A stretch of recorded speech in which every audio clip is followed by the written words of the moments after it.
अच्छा, कच्चे आलू उसने आपको दिए कि ये आप रख के खाएं, कच्चे आलू खाएं? आप सब ਉਹਨੇ ਕੱਚੇ ਆਲੂ ਦਿੱਤੇ ਕਹਿੰਦਾ ਸੀ ਕਿ ਯਾਰ ਤੁਸੀਂ ਖਾਓ ਪੀਓ ਆਪਣਾ ਜਿਹੜਾ ਨਾ ਉਹ ਮੈਂ ਟੋਪੀ ਪਾ ਲਈ ਆਪਣੀ ਉਹ ਤੋਂ ਫੜ ਕੇ। अच्छा ਤੇ ਆਪਣਾ ਕੱਚੇ ਆਲੂ ਉਹਨੇ ਦਿੱਤੇ ਨੇ ਕਿ ਤੁਹਾਡੇ ਕੰਮ ਵੀ ਆਣਗੇ ਇਹਨਾਂ ਨੂੰ ਕੋਲ ਰੱਖੋ। अच्छा ਤੇ ਅਸੀਂ ਪਹੁੰਚ ਗਏ ਤਹਿਰਾਨ। ਮੈਂ ਤਹਿਰਾਨ ਪਹੁੰਚੇ ਨਾ ਤੇ ਸਵੇਰੇ ਉਹਨੇ 9 ਵਜੇ ਭਾਇਆ 7 ਵਜੇ अच्छा ਤੇ ਰਾਤੀ 10 ਵਜੇ ਨਾਲ ਉੱਥੇ ਪਹੁੰਚੇ। ਫਿਰ ਉਹ ਸਾਨੂੰ ਸੇਫ ਦੇ ਵਿੱਚ ਲੈ ਗਿਆ, ਇੱਕ ਸੇਫ ਜੀ ਬਣਾਈ ਸੀ ਪਹਾੜਾਂ ਦੇ ਵਿੱਚ। ਉਹ ਪਹਾੜੀ ਸਫ਼ਰ ਹੈ ਨਾ, ਪਹਾੜ ਨੇ ਤੇ ਮਾਕੋ ਪਹਾੜੀ ਜਿਹਨੂੰ ਕਹਿੰਦੇ ਨੇ। अच्छा अच्छा ਉਸ ਮਾਕੋ ਪਹਾੜੀ ਦੇ ਕੋਲ ਨਿੱਕੇ ਨਿੱਕੇ ਨਾ ਪਹਾੜਾਂ ਦੇ ਆਪਣਾ ਪੱਥਰਾਂ ਦੀ ਰੱਖ ਕੇ ਕੰਧਾਂ ਬਣਾਈਆਂ ਤੇ ਨਿੱਕੇ ਨਿੱਕੇ ਘਰ ਬਣਾਏ। बिल्कुल सही। ਉੱਥੇ ਉਹਨਾਂ ਰੱਖਿਆ ਟਾਟ ਛਾਟ ਵਿਛਾਏ। ਉੱਥੇ ਸਾਨੂੰ ਸਾਰਿਆਂ ਨੂੰ ਜਾ ਕੇ ਉਹਨਾਂ ਨਾਲ ਗੱਡੀ ਵਾਲਿਆਂ ਨੇ ਲਾਇਆ। हाँ ਗੱਡੀ ਵਾਲਿਆਂ ਨੇ ਲਾਇਆ। ਉਹਨਾਂ ਕਿਹਾ ਜੀ ਆਪਣਾ ਹੁਣ ਤੁਸੀਂ ਆਏ ਹੋ ਇਹ ਕਿ ਪੂਰਾ ਦਿਨ ਅਸੀਂ ਇੰਜ ਪੈਰਾਂ ਭਾੜ ਬਹਿ ਕੇ ਅਸੀਂ ਪਹੁੰਚੇ ਆ। अच्छा ਫਿਰ ਜਾ ਕੇ ਉੱਥੇ ਕੋਈ ਅੱਧਾ ਕੁ ਘੰਟਾ ਲੰਘਿਆ, ਉਹਨਾਂ ਫਿਰ ਗੱਡੀਆਂ ਲਾਤੀਆਂ। ਉਹਨਾਂ ਕਿਹਾ ਤੁਹਾਡਾ ਸ਼ਾਮੋ ਸ਼ਾਮ ਹੀ ਤੁਹਾਂ ਰਾਨ ਦਾ ਬਾਰਡਰ ਪਾਰ ਕਰਕੇ ਤੁਰ ਕੇ ਇੰਟਰ ਹੋਣਾ, अच्छा ਤਿਆਰੀ ਕਰ ਲਓ। ਤੇ ਜਦੋਂ ਅਸੀਂ ਉੱਥੇ ਗਏ ਆ ਨਾ, ਲਾਈਟ ਬਲੀ ਕਮਰੇ ਦੇ ਅੰਦਰ ਕਮਰਾ ਦੇ ਤੇ ਉਹਨਾਂ ਨੇ ਨਾ ਅੰਦਰ ਸਾਡੇ ਜਾਂਦੇ 3 ਬੰਦੇ ਅੱਗੇ ਪਏ ਸੀ। ਇੱਕ ਲੋਹੜੀਆ ਸੀਗਾ, ਉਹਦਾ ਨਾਮ ਮੈਨੂੰ ਭੁੱਲ ਗਿਆ, ਰਫਾਨ ਸੀ, ਤੇ ਇੱਕ ਚਾਚਾ ਪਠਾਨ ਸੀ, ਤੇ ਇੱਕ ਪਿੰਡੀ ਦਾ ਹੀ ਇੱਕ ਬੰਦਾ ਚਾਚਾ ਜੀ ਉਹਨੂੰ ਫਿਰ ਉੱਥੇ ਕਹਿਣ ਲੱਗ ਪਏ। ਤੇ अच्छा ਉੱਥੇ ਆ ਸਾਹਿਬ ਇੱਕ ਦੀ ਉਹਦਾ ਨਾ ਮਤਲਬ ਗੋਟੇ ਟੁੱਟਾ ਸੀ ਇੰਜ ਪਹਾੜ ਤੋਂ ਡਿੱਗ ਗਿਆ। ओए होए ਦੂਜੀ ਡੈਂਕੀ ਲਾ ਲਗਾ ਸੀ ਉਹ ਮਾਕੋ ਏਰੀਆ ਦੇ ਵਿੱਚ ਨਾ, ਦੂਜੀ ਡੈਂਕੀ ਉਹ ਲਾ ਲਗਿਆ ਤਿੰਨੇ। ਤੇ ਇੱਕ ਦੀ ਲੱਤ ਟੁੱਟ ਗਈ ਸੀ, ਮਤਲਬ ਕਿ ਆ ਜਿਹੜੇ ਉਤਰੀ ਨਹੀਂ ਆ ਸਾਰਾ ਇੱਕ ਛਿਲਕ ਤਾਂ ਪਾਟ ਗਿਆ ਇਹ। अच्छा ਤੇ ਆਪੇ ਉਹ ਸੂਈ ਨਾਲ ਪਿਆ ਸਿੰਦਾ ਹੀ ਮਾਰ। ओए होए ਆਪੀ ਕੋਈ ਨਹੀਂ, ਇਹ ਤੁਸੀਂ ਸੋਚੋਗੇ ਕਿ ਮਜ਼ਾਕ ਲੱਗਾ ਜਾਂ ਕੋਈ ਗੱਲ ਨਹੀਂ, ਮੈਂ ਹਕੀਕਤ ਗੱਲ ਦੱਸ ਰਿਹਾ। ਉਹ ਚਾਚੇ ਪਠਾਨ ਸੀਗਾ ਅਫਗਾਨਿਸਤਾਨ ਦਾ। ਸੂਈ ਨਾਲ ਆਪਣੇ ਟਾਂਕੇ ਸੂਈ ਲਾ ਲਿਆ ਸੀ। ਆਪਣੇ ਟਾਂਗੇ ਆਪੀ ਉਹਦੇ ਨਾ ਧਾਗੇ ਨਾਲ ਪਿਆ ਲਾਉਂਦਾ ਸੀ। ਉਹਨਾਂ ਕਿਹਾ ਵਾਪਸ ਨਹੀਂ ਜਾਣਾ ਇੱਥੋਂ, ਤੂੰ ਸਾਨੂੰ ਸਾਰੀ ਪੇਮੈਂਟ ਵੀ ਦੇਵੇਂ ਤੇ ਵਾਪਸੀ ਵਾਲਾ ਚੱਕਰ ਕੋਈ ਨਹੀਂ। ਤੂੰ ਇੱਥੇ ਮਰ ਜੇ ਉਹ ਸਾਨੂੰ ਬਿਹਤਰ ਹੈ, ਜਾਂ ਅੱਗੇ ਤੁਰ ਜਾ ਉਹ ਚੰਗਾ। ओए होए ਵਾਪਸ ਵਾਲਾ ਕੋਈ ਚੱਕਰ ਨਹੀਂ, ਡਾਕਟਰ ਕੋਈ ਡਾਕਟਰ ਨਹੀਂ ਗਿਆ, ਕੋਈ ਇੱਥੇ ਇਹੋ ਜਿਹਾ ਕੋਈ ਦਵਾਈ ਵਾਲਾ ਚੱਕਰ ਕੋਈ ਨਹੀਂ, ਆਪਣੀ ਸੇਫਟੀ ਆਪ ਕਰ। अच्छा ਤੇ ਜਦੋਂ ਅਸੀਂ ਉਹਦਾ ਹਾਲ ਵੇਖਿਆ ਤੇ ਅਸੀਂ ਉਂਝ ਹੀ ਡਰ ਗਏ। ਹਾਂ ਕਿ ਹਾਂ ਜਾਣਾ ਹੀ ਨਹੀਂ। ਹਾਲਾਂਕਿ ਅਸੀਂ ਇੱਕ ਰਾਤ ਤੋਂ ਨਹੀਂ ਤੇ ਪਰਾਂ ਤੁਰਕੀ ਵੜ ਜਾਣਾ, ਲੇਕਿਨ ਅਸੀਂ ਉੱਥੇ ਕਿਹਾ ਨਹੀਂ ਅਸੀਂ ਨਹੀਂ ਜਾਣਾ। ਬਹੁਤ ਜ਼ਿੱਦ ਕੀਤੀ ਤੇ ਉਹਨੇ ਸਾਨੂੰ ਮਾਰਿਆ ਮੂੜਿਆ ਵੀ ਪਟਿਆਂ ਨਾਲ, ਇਹ ਨਾ ਗੱਡੀਆਂ 'ਚ ਬਈਏ। ਫਿਰ ਉਹਨੇ ਪਿੱਛੋਂ ਬੰਦੇ ਦਾ ਫੋਨ ਆਉਣਾ ਕਿ ਚੱਲ ਠੀਕ ਹੈ ਇਹਨਾਂ ਨੂੰ ਅੱਜ ਰਾਤ ਰਹਿਣ ਦਿਓ, हाँ ਅਗਲੇ ਦਿਨ ਮਤਲਬ ਕਿ ਲੈ ਚੱਲਾਂ ਇਹਨੂੰ ਰਾਤ ਰੈਸਟ ਕਰਨ। ਸਾਡੇ ਨਾਲ ਵਿੱਚ ਉਹ 10 ਮੁੰਡੇ ਚੁੱਕ ਕੇ ਉਹ ਲੈ ਗਏ ਸਾਨੂੰ, ਪਹੁੰਚ ਗਏ ਤੁਰਕੀ ਅਗਲੇ ਦਿਨ। अच्छा ਅਗਲੇ ਦਿਨ ਹੀ ਉਹਨੇ ਦੱਸ ਰਿਹਾ ਆ ਕੇ ਤੁਹਾਡੇ ਯਾਰ ਦੋਸਤ ਪਹੁੰਚ ਗਏ ਨੇ ਬਾਕੀ, हाँ ਤੇ ਹੁਣ ਅੱਗੋਂ ਤੁਹਾਡੀ ਤਿਆਰੀ ਆ, ਸ਼ਾਮੀ ਤਿਆਰੀ ਫੜ ਲਓ। अच्छा ਉਹ ਹਾਂ ਉੱਥੇ ਬੜਾ ਰੋਈਏ, ਬੜੀ ਆਪਣਾ ਕਰਲਾਈਏ, ਬਹੁਤ ਕੁਝ ਕੀਤਾ, ਬੂਹੇ ਭੰਨੀਆਂ, ਲੇਕਿਨ ਉਹ ਤੋਂ ਬੰਦਾ ਨੱਸ ਹੀ ਨਹੀਂ ਸਕਦਾ। ਜਿੰਨੀ ਮਰਜ਼ੀ ਕੋਸ਼ਿਸ਼ ਕਰੇ ਉਹ ਤੋਂ ਬੰਦਾ ਨਹੀਂ ਨੱਸ ਸਕਦਾ। ਨੱਸੇਗਾ ਵੀ ਤੇ ਪਹਾੜ ਹੀ ਨੇ, ਜੰਗਲ ਨੇ, ਇੱਥੇ ਜੇ ਫੌਜ ਫੜ ਲੈ, ਪੁਲਿਸ ਫੜ ਲੈ, ਤੁਹਾਂ ਉੱਥੇ ਹੀ ਰਹਿਣਾ ਵੇ, ਉਹਨਾਂ ਫੇਰ ਉੱਥੇ ਹੀ ਛੱਡ ਦੇਣਾ।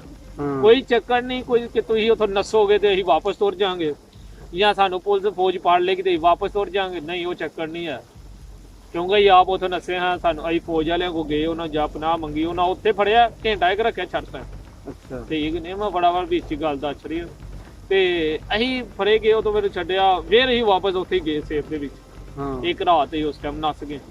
ਅਗਲੇ ਦਿਨ अच्छा ਫਿਰ ਉਸ ਤੋਂ ਬਾਅਦ ਉਹਨੇ ਸਾਨੂੰ ਫੜਿਆ, ਅਸੀਂ ਆਪ ਤੁਰ ਗਏ ਵਾਪਸ, अच्छा ਕਿਉਂਕਿ ਨਾ ਫੌਜ ਫੜਦੀ, ਨਾ ਪੁਲਿਸ ਫੜਦੀ, ਨਾ ਕੋਈ ਗੱਲ, ਨਾ ਕੋਈ ਬਾਤ, ਤੋਂ ਭੁੱਖਮ ਭਾਣੇ। अच्छा ਤੇ ਫਿਰ ਵਾਪਸ ਗਏ ਅਸੀਂ ਸੇਫ ਦੇ ਵਿੱਚ। ਉਹਨੂੰ ਜਾ ਕੇ ਕਿਹਾ ਜੀ ਅਸੀਂ ਜਾਵਾਂਗੇ। ਫਿਰ ਉਹਨੇ ਸਾਡੀਆਂ 2 ਗੱਡੀਆਂ ਲਵਾਈਆਂ ਰਾਤੀ 10 ਕੁ ਵਜੇ ਨਾਲ।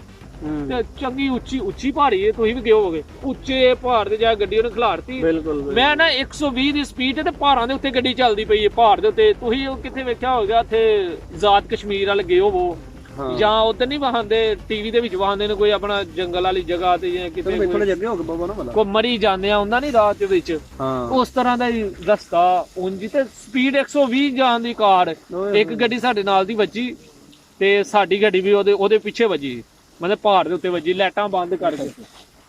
अच्छा ਗੱਡੀ ਵੀ ਲਾਈਟਾਂ ਬੰਦ ਕੇ ਸਭ ਚੱਲਦੀਆਂ ਪਈਆਂ, ਲਾਈਟ ਕੋਈ ਨਹੀਂ ਬਲਦੀ ਪਈ, ਕਿਉਂਕਿ ਪਹਾੜ ਦੇ ਉੱਤੇ ਜਾਈ ਨਾ ਦੂਰੋਂ ਦੇਖ ਸਕ ਪਹਾੜ ਦੇ ਉੱਤੇ ਕੋਈ ਸ਼ਾਇਦ ਜਾਂਦੀ ਪਈ। बिल्कुल ਲਾਈਟਾਂ ਬੰਦ ਕਰਕੇ ਉਹਨੇ ਚਲਾਈ ਹੈ, ਯਕਦਮ ਉੱਤੇ ਜਾ ਗੱਡੀ ਰੱਖੀ ਹੈ। ਤੇ ਮੇਰੇ ਨਾ ਇੱਥੇ ਹੋਣਾ ਵੀ ਉਹ ਸ਼ੀਸ਼ੇ ਦਾ ਨਾ ਉਹ ਵੱਜਾ ਸੀ, ਉਹ ਜਦੋਂ ਬੂਹਾ ਨਹੀਂ ਖੋਲੀ ਦਾ, हाँ ਉਹ ਮੇਰੀ ਬਾਂਹ ਤੇ ਵੱਜਿਆ ਤੇ ਇੱਕ ਮੁੰਡੇ ਦਾ ਸਿਰ ਪਾੜ ਗਿਆ ਸੀ। ਦੂਜੀ ਗੱਡੀ ਵਾਲੇ ਦੋਵਾਂ ਦਾ, ਮਤਲਬ ਕਿ ਇੰਨਾ ਬਾਤਾਂ ਨੁਕਸਾਨ, ਜਾਨੀ ਨੁਕਸਾਨ ਨਹੀਂ ਇੰਨਾ ਹੋਇਆ। बिल्कुल बिल्कुल ਲੇਕਿਨ ਉਹਨੇ ਉਂਝ ਹੀ ਉਸੇ ਟਾਈਮ ਗੱਡੀਆਂ ਵਿੱਚੋਂ ਲਾ ਕੇ ਪਹਾੜ ਦੇ ਉੱਤੇ ਛੱਡਤਾ। ਉਹਨੇ ਕਿਹਾ ਇੰਜ ਨੂੰ ਜਾਣਾ ਜੇ, ਤੇ ਅਸੀਂ ਉਧਰ ਤੁਰ ਗਏ, ਆਪੇ ਹੀ ਜਾ ਰਹੇ ਆ, ਕੋਈ ਬੰਦਾ ਨਹੀਂ ਸਾਨੂੰ ਖੜ ਰਿਹਾ। अच्छा जी ਉਹਨੇ ਕਿਹਾ ਇੰਜ ਨੂੰ ਜਾਓ, ਤੁਸੀਂ ਉੱਤਰ ਕੇ ਤੁਰ ਜਾਓ। ਗੱਡੀਆਂ ਵਾਪਸ ਤੁਰ ਗਏ, ਅਸੀਂ ਤੁਰ ਗਏ ਇੰਜ ਡਰ ਦੇ ਨਾਲ ਕਿ ਸਾਨੂੰ ਫੜ ਨਾ ਕਰੀਏ, ਡਿੱਗ ਨਾ ਪਈਏ, ਕੋਈ ਸਾਨੂੰ ਫੜੇ ਨਾ, ਆਪਣੇ ਡਰ ਦੀ ਵਜ੍ਹਾ। ਅਸੀਂ ਨੱਸੀ ਜਾਣੇ ਪਹਾੜ ਦੇ ਉੱਤੇ। ਅੱਛਾ ਪਹਾੜਾਂ ਦੇ ਉੱਤੇ ਜਾਈ ਜਾ ਰਹੇ ਹਾਂ, ਹਫਤਾ ਸਾਨੂੰ ਨਹੀਂ ਪਤਾ ਕਿੱਧਰ ਜਾ ਰਹੇ ਹਾਂ, ਇੱਧਰ ਜਾ ਰਹੇ ਹਾਂ, ਕਿੱਥੇ ਜਾ ਰਹੇ ਹਾਂ, ਸਹੀ ਜਾ ਰਹੇ ਹਾਂ, ਗਲਤ ਜਾ ਰਹੇ ਹਾਂ, ਕੋਈ ਇਲਮ ਨਹੀਂ। ਬਿਲਕੁਲ ਸਹੀ ਹੋ ਗਿਆ। ਤੇ ਅਸੀਂ ਕੋਈ ਰਾਤੀ ਕੋਈ 12-1 ਦਾ ਟਾਈਮ ਹੋਇਆ ਤੇ ਫਿਰ 2 ਬੰਦੇ ਸਾਨੂੰ ਉੱਥੇ ਮਿਲੇ ਅੱਗੋਂ ਆਉਂਦੇ, ਉਹਨਾਂ ਨੇ ਸਾਡੇ ਲੈਟ ਮਾਰੀ, ਅਸੀਂ ਉੱਥੇ ਹੀ ਖਲੋ ਗਏ ਉਸੇ ਟਾਈਮ। ਅੱਛਾ ਕਿਉਂਕਿ ਫਿਰ ਉੱਥੇ ਉਸ ਏਰੀਆ ਦੇ ਵਿੱਚ ਫੌਜ ਵੀ ਹੁੰਦੀ ਹੈ, ਪੁਲਿਸ ਵੀ ਹੁੰਦੀ ਹੈ, ਫਾਇਰਿੰਗ ਵੀ ਹੁੰਦੀ ਹੈ ਕਿਸੇ ਵੇਲੇ 'ਚ ਵੀ। ਅੱਛਾ ਜੀ। ਤੁਸੀਂ ਵੀ ਉੱਥੇ ਹੋ ਸਕਦੇ ਹੋਈ ਤੁਹਾਡੇ ਵਿੱਚ, ਹਾਂ ਕੋਈ ਪਤਾ ਨਹੀਂ ਚੱਲਦਾ। ਫਾਇਰਿੰਗ ਦੀ ਆਵਾਜ਼ ਵੀ ਆਉਂਦੀ ਹੈ ਤੇ ਉਹ ਚਮਕਦੇ ਵੀ ਨਜ਼ਰ ਆਉਂਦੀ ਜਦੋਂ ਨਿਕਲਦਾ ਨਾ ਗਨ ਦੇ ਵਿੱਚੋਂ ਤੇ ਅੱਗੋਂ ਲਾਈਟ ਬਲਦੀ, ਹਾਂ ਸਭ ਪਤਾ ਚੱਲਦਾ ਉੱਥੇ। ਜਿਹੜਾ ਨਸ਼ੇ ਉਹ ਮਾਰਿਆ ਜਾਂਦਾ ਉਸ ਏਰੀਆ ਦੇ ਵਿੱਚ, ਜਿਹੜਾ ਨਸ਼ੇ ਜਿਹੜਾ ਵੀ ਰਾਤ ਦੇ ਟਾਈਮ ਕੋਈ 19-20 ਕਰਦਾ ਮਾਰਤਾ ਜਾਂਦਾ। ਬਿਲਕੁਲ ਸਹੀ ਹੋ। ਤੇ ਜਦੋਂ ਉਹਨਾਂ ਲਾਈਟਾਂ ਪਾਈਆਂ, ਜਦੋਂ ਉਹਨਾਂ ਲਾਈਟਾਂ ਮਾਰੀਆਂ ਅੱਛਾ ਤੇ ਅਸੀਂ ਉੱਥੇ ਹੀ ਰੁਕ ਗਏ। ਆ ਗਿਆ ਜੀ, ਹੋ ਸਕਦਾ ਪੁਲਿਸ ਹੋਵੇ ਜਾਂ ਕੋਈ ਸ਼ੈ ਹੋਵੇ, ਤੇ ਇਹਦੇ ਨਾਲ ਚੰਗਾ ਕਿ ਅਸੀਂ ਰੁਕ ਜਾਈਏ। ਅਸੀਂ ਰੁਕ ਗਏ, ਸਾਰੇ ਉੱਥੇ ਬੈਠੇ, ਤੇ ਉਹਨਾਂ ਨੇ ਫਿਰ ਸਾਨੂੰ ਆਗ ਬੁਲਾਇਆ। ਉਹਨੇ ਕਿਹਾ ਅਸੀਂ ਟੈਂਕਰ ਕਹਿੰਦੇ ਹਨ ਆਪਣੇ ਆਪ ਨੂੰ, ਜਾਂ ਉਹ ਇੰਜ ਕਰਕੇ ਨਾ ਆਪਣੀ ਫਾਰਸੀ ਜ਼ੁਬਾਨ ਦੇ ਵਿੱਚ ਦੱਸਦੇ, ਫਿਰ ਕਹਿੰਦੇ ਸਾਡੇ ਪਿੱਛੇ ਕਚਾਕਬਾਰ ਕਚਕਬਾਰ ਜਾਂ ਜੋ ਵੀ, ਉਹ ਫਿਰ ਸਾਨੂੰ ਕਹਿੰਦੇ ਸਾਡੇ ਪਿੱਛੇ ਆਓ। ਹਾਂ ਇੱਕ ਪਿੱਛੇ ਲੱਗ ਗਿਆ, ਇੱਕ ਕਿਸਾਨ ਅੱਗੇ। ਪਿਛਲਾ ਜਿਹੜਾ ਉਹਨੇ ਡੰਡਾ ਫੜਿਆ ਸੀ, ਟੇਕਦਾ ਸੀ ਅਗਾਂ ਹਾਂ ਕਿ ਰੁਕਣਾ ਨਹੀਂ, ਖਲੋਣਾ ਨਹੀਂ, ਤੇਜ਼ ਨੱਸਣਾ। ਤੇ ਕੋਈ ਵਾਵਾ ਅੱਗੇ ਜਾ ਕੇ ਨਾ ਖਾਈ ਦੇ ਵਿੱਚ ਉਹਨੇ ਸਾਨੂੰ ਲਾ ਲਿਆ। ਅੱਛਾ ਜੀ। ਖਾਈ ਦੀ ਜਾ ਕੇ ਉਹਨੇ ਭਾਇਆ, ਭਾਗ ਉਹਨੇ ਕਿਹਾ ਸਾਹ ਸੂ ਲਵੋ, ਅਸੀਂ ਤੇ ਬੈਠੇ ਆਪਣਾ ਰਿਲੈਕਸ ਹੋਏ, ਸੈਟਮੈਂਟ ਹੋਏ। ਤੇ ਫਿਰ ਆਪਣਾ ਉਹਨੇ ਸਾਨੂੰ ਸਮਝਾਇਆ, ਉਹਨੇ ਕਿਹਾ ਕਿਸੇ ਮੌਕੇ ਤੇ ਕਿਸੇ ਵੇਲੇ ਵੀ ਕਿਸੇ ਵਕਤ ਤੁਹਾਨੂੰ ਗੋਲੀ ਦੀ ਆਵਾਜ਼ ਆਵੇ ਜਾਂ ਫੌਜੀ ਆਵਾਜ਼ ਮਾਰੇ ਜਾਂ ਕੋਈ ਐਸਾ ਵੈਸਾ ਕੋਈ ਖਤਰਾ ਹੋਵੇ ਤੇ ਤੁਹਾਨੂੰ ਨੱਸ ਜਾਣਾ। ਤੁਹਾਡੀ ਜ਼ਿੰਮੇਵਾਰੀ, ਤੁਸੀਂ ਖੱਬੇ ਨੱਸੋ ਸੱਜੇ ਨੱਸੋ, ਜਿੱਧਰ ਮਰਜ਼ੀ ਨਾ ਜਾਓ। ਅੱਛਾ ਜਿਹੜਾ ਬਚ ਗਿਆ ਅਸੀਂ ਉਹਨੂੰ ਲੱਭ ਲਾਂਗੇ, ਅਸੀਂ ਉਹਨੂੰ ਲੈ ਜਾਵਾਂਗੇ ਅੱਗੇ, ਤੇ ਜਿਹੜਾ ਮਰ ਗਿਆ ਅਸੀਂ ਉਹਦੇ ਜ਼ਿੰਮੇਦਾਰ ਕੋਈ ਨਹੀਂ। ਕੋਈ ਐਸਾ, ਕਿਉਂਕਿ ਵਿੱਚ ਅਫਗਾਨੀ ਵੀ ਹੁੰਦੇ ਨੇ, ਪਾਕਿਸਤਾਨੀ ਵੀ ਹੁੰਦੇ ਨੇ। ਅਫਗਾਨੀਆਂ ਵਿੱਚ ਫਾਰਸੀ ਹੁੰਦੀ ਕਈਆਂ, ਸਹੀ ਹੈ ਕਿ ਨਹੀਂ? ਬਿਲਕੁਲ। ਉਹ ਫਾਰਸੀ ਵਿੱਚ ਉਹਨਾਂ ਨੂੰ ਦੱਸ, ਤਰਜਮਾਨੀ ਉਰਦੂ ਦੇ ਵਿੱਚ ਕਰਕੇ ਦੱਸਦਾ, ਸਹੀ ਹੈ ਕਿ ਨਹੀਂ? ਉਹਨੇ ਸਾਨੂੰ ਦੱਸਿਆ ਉਹਨੇ ਕਿ ਜ਼ਿੰਮੇਦਾਰੀ ਕਿਸੇ ਦੀ ਕੋਈ ਵੀ ਨਹੀਂ, ਜੇ ਕੋਈ ਗੱਲ ਨਹੀਂ, ਕੋਈ ਐਸੀ ਗੱਲਬਾਤ ਕੋਈ ਨਹੀਂ, ਸਹੀ ਹੈ। ਤੇ ਅਸੀਂ ਉੱਥੇ ਸਾਹਿਬ ਮੇਰਾ ਖਿਆਲ ਕੋਈ ਘੰਟਾ ਕੁ ਬੈਠੇ ਹਾਂ, ਫਿਰ ਤੁਰ ਪਏ ਹਾਂ। ਤੇ ਸਵੇਰੇ 4 ਵਜੇ ਅਸੀਂ ਬਾਰਡਰ ਦੇ ਉੱਤੇ ਪਹੁੰਚੇ। ਬਾਰਡਰ ਹੀ ਅਸੀਂ ਉੱਚੀ ਪਹਾੜ ਤੇ ਹਾਂ, ਤੇ ਇੰਝ ਹੀ ਬਾਰਡਰ ਥੱਲੇ ਸੀ ਤੁਰਕੀ ਦਾ। ਤੁਰਕੀ ਦਾ ਬਾਰਡਰ, ਪਰਾਂ ਤੁਰਕੀ ਤੇ ਉਰਾਂ ਈਰਾਨ ਸੀ। ਅੱਛਾ। ਤੇ ਇੰਝ ਹੀ ਸੜਕ ਬਣੀ ਆ, ਤੇ ਸੜਕ ਦੇ ਉੱਤੇ ਤਾਰਾਂ ਟੁੱਟੀਆਂ ਪਈਆਂ, ਕਿਉਂਕਿ ਆਵਾਮ ਅੱਗੇ ਵੀ ਆਉਂਦੀ ਜਾਂਦੀ। ਬਿਲਕੁਲ ਬਿਲਕੁਲ। ਤੇ ਪਹਾੜ ਦੇ ਉੱਤੋਂ ਉਹਨੇ ਸਰ ਜੀ ਕਿਹਾ ਵੇ ਕਿ ਉਹ ਥੱਲੋਂ ਸੜਕ ਪਾਰ ਕਰਕੇ ਤੁਸੀਂ ਸਾਹਮਣੇ ਪਹਾੜ ਤੇ ਬਰਾਬਰ ਹੋ ਜਾਣਾ, ਮਤਲਬ ਥੱਲੋਂ ਦੀ ਜਾ ਕੇ ਉੱਤਾਂ ਹੋ ਗਿਆ, ਇੰਝ ਹੋਣਾ ਤੁਸੀਂ ਇੰਟਰ ਹੋ ਗਏ ਤੁਰਕੀ ਦੇ ਵਿੱਚ। ਬਿਲਕੁਲ, ਤੁਹਾਡਾ ਕੰਮ ਖਤਮ ਹੈ। ਤੁਸੀਂ ਤੁਰਕੀ ਵੜ ਜਾਓਗੇ, ਫਿਰ ਅੱਗੋਂ ਤੁਹਾਨੂੰ ਇੱਕ ਨਵਾਂ ਬੰਦਾ ਲੱਭੇ, ਉਸ ਨਵਾਂ ਬੰਦਾ ਫਿਰ ਤੁਹਾਨੂੰ ਤੁਰਕੀ ਲੈ ਕੇ ਜਾਏਗਾ ਸੇਫ ਦੇ ਵਿੱਚ, ਫਿਰ ਅੱਗੋਂ ਤੁਸੀਂ ਆਜ਼ਾਦ ਹੋ। ਬਿਲਕੁਲ, ਪੇਮੈਂਟਾਂ ਦਿਓ, ਖਤਮ। ਹੁਣ ਆਖਰੀ ਵਕਤ ਸੀ, ਇਸ ਪਹਾੜ ਤੇ ਜਾਣਾ, ਵਿਚਕਾਰ ਬਾਰਡਰ ਸੀ, ਤਾਰ ਸੀ, ਥੱਲੇ ਜ਼ਮੀਨ ਤੇ ਤਾਰ ਸੀ, ਤੇ ਸੜਕ ਸੀ। ਉਹ ਸੜਕ ਪਾਰ ਕਰ ਫਿਰ ਪਹਾੜ ਚੜਨਾ ਯਕਦਮ। ਅੱਛਾ ਜੀ। ਇੱਕ ਦੌੜ ਲਾ ਕੇ ਥੱਲੇ ਆਓ, ਫਿਰ ਤਾਂ ਚੜਨਾ ਹੈ। ਮੇਰਾ ਖਿਆਲ ਹੈ ਸਭ ਕੋਈ ਉਸ ਟਾਈਮ ਬਾਰਡਰ ਦੇ ਉੱਤੇ ਕੋਈ 40-50 ਪਾਕਿਸਤਾਨੀ, ਕੋਈ 30-35 ਅਫਗਾਨੀ ਹਨ। ਅੱਛਾ। 100 ਕੁ ਬੰਦਾ ਬਣ ਜਾਂਦਾ। ਹਾਂ। ਤੇ ਇੰਜ ਪਹਾੜ ਦੇ ਉੱਤੇ ਇੰਜ ਸੱਜ ਕੇ ਸਾਰੇ ਖਲੋਤੇ, ਤੇ 2 ਬੰਦੇ ਜਿਹੜੇ ਸਾਨੂੰ ਲੈ ਕੇ ਆਏ ਨੇ ਇੰਨੀ ਆਵਾਮ ਨੂੰ। ਅੱਛਾ। ਤੇ ਅਸੀਂ ਉੱਥੇ ਖਲੋਤੇ, ਉਹਨੇ ਫਿਰ ਤੇ ਇੰਨਾ ਹੀ ਕਿਹਾ ਕਿ ਤੁਸੀਂ ਉੱਧਰ ਜਾਓ, ਪਹੁੰਚ ਗਏ ਤੇ ਤੁਸੀਂ ਪਹੁੰਚ ਗਏ ਅੱਗੇ, ਤੇ ਜਿਹੜਾ ਥੱਲੇ ਫੜਿਆ ਗਿਆ ਜਾਂ ਥੱਲੇ ਡਿੱਗ ਪਿਆ ਮਰ ਗਿਆ, ਉਹਦੀ ਖਤਮ, ਸਾਡਾ ਖਾਤਾ ਕਲੀਅਰ। ਅਸੀਂ ਉਹਦੇ ਜ਼ਿੰਮੇਦਾਰ ਕੋਈ, ਆਪਣੀ ਜ਼ਿੰਮੇਦਾਰੀ ਤੋਂ ਨੱਸ ਕੇ ਉੱਧਰ ਜਾਣਾ। ਅਸੀਂ ਉਹ 2 ਬੰਦੇ ਹਨ, ਉਹ ਵਾਪਸ ਤੁਰ ਗਿਆ। ਉੱਥੇ ਖਲੋਤੇ ਨੇ, ਉਹਨਾਂ ਕਿਹਾ ਜੀ ਬਹਿ ਜਾਓ। ਸਵੇਰ ਦਾ ਟਾਈਮ ਸੀ 4 ਵਜੇ ਦਾ। ਅੱਛਾ। ਤੇ ਉਹਨੇ ਕਿਹਾ ਜੀ, ਮਤਲਬ ਕਿ ਉਹਨੇ ਇਸ਼ਾਰਾ ਕੀਤਾ, ਫਿਰ ਮਤਲਬ ਕਿ ਸਾਰੀ ਗੱਲਬਾਤ ਸਮਝੋ ਕੇ ਉਹਨੇ ਕਿਹਾ ਜੀ ਮੈਂ ਹੁਣ ਇਸ਼ਾਰਾ ਕਰਾਂ, ਇਸ਼ਾਰਾ ਕੀਤਾ। ਉਹਨੇ ਕਿਹਾ ਨਾਸੋ ਬਾਗੋ। ਹਾਂ। ਅਸੀਂ ਨੱਸੇ ਆ, ਮਤਲਬ ਕਿ ਪਹਾੜ ਦੇ ਉੱਤੋਂ, ਅੱਲਾ ਮਾਫ ਕਰੇ, ਉਹ ਜਿਹਦੇ ਲੱਤ ਨੂੰ ਟਾਂਕੇ ਲਾਉਂਦਾ ਉਹ ਵੀ ਸਾਡੇ ਨਾਲ ਹੀ ਸੀ। ਅੱਛਾ ਜੀ। ਉਹਨੇ ਵੀ ਨਾਲ ਹੀ ਲਿਆਂਦਾ। ਇਹ ਨਹੀਂ ਕਿ ਉਹ ਉੱਥੇ ਰੈਸਟ ਕਰ ਰਿਹਾ ਜਾਂ ਉਹਨੂੰ ਵਾਪਸ ਘੱਲਦਾ, ਇਹਦੀ ਲੱਤ ਸਹੀ ਹੋਏਗੀ ਫੇਰ ਨਹੀਂ। ਉਹਨਾਂ ਦੀ ਕੋਸ਼ਿਸ਼ ਹੁੰਦੀ ਜਿਹੜਾ ਬੰਦਾ ਅੱਗੇ ਤੁਰ ਜੇ ਉਹੀ ਬੱਚਤ ਹੈ ਉਹਨਾਂ ਦੀ, ਉਹੀ ਆਪਣਾ। ਉਹਨਾਂ ਨੂੰ ਉਸ ਟਾਈਮ ਬੰਦੇ ਨਹੀਂ ਨਜ਼ਰ ਆਉਂਦੇ ਹੁੰਦੇ, ਉਸ ਟਾਈਮ ਹਜ਼ਾਰਾਂ ਨੂੰ ਉਂਗਲ ਮਾਰਦੇ ਨੇ ਪੈਸੇ, ਕਿਉਂਕਿ ਬਾਰਡਰ ਦੇ ਉੱਤੇ ਬੰਦਾ ਇੰਨਾ ਇਰਾਨ ਦੇ ਵਿੱਚ 15 ਦਿਨ 18 ਦਿਨ ਸਫ਼ਰ ਕੀਤਾ, ਫਿਰ ਪਿੱਛੇ ਇਹਨਾਂ ਪਾਕਿਸਤਾਨ ਨੂੰ ਲਿਆ ਕੇ ਬਾਰਡਰ ਦੇ ਉੱਤੇ ਆ ਕੇ ਬੰਦਾ ਵਾਪਸ ਕੱਤਣ ਨਹੀਂ ਜਾਂਦਾ, ਕੱਤਣ ਵੀ ਨਹੀਂ ਜਾ ਸਕਦਾ। ਬਿਲਕੁਲ। ਨਾ ਉਹ ਘੱਲਦੇ, ਭਾਵੇਂ ਡਬਲ ਪੇਮੈਂਟ ਦਿਓ, ਨਹੀਂ ਜਾਣਾ ਬੰਦੇ ਨੇ, ਅੱਗੇ ਹੀ ਜਾਣਾ, ਜਾਂ ਮਰੇਗਾ ਜਾਂ ਅੱਗੇ ਜਾਏਗਾ। ਲੋ ਜੀ ਆਪ ਸਾਹਿਬ ਉਹਨੇ ਕਿਹਾ ਜੀ ਨਸੋ ਬਾਗੋ।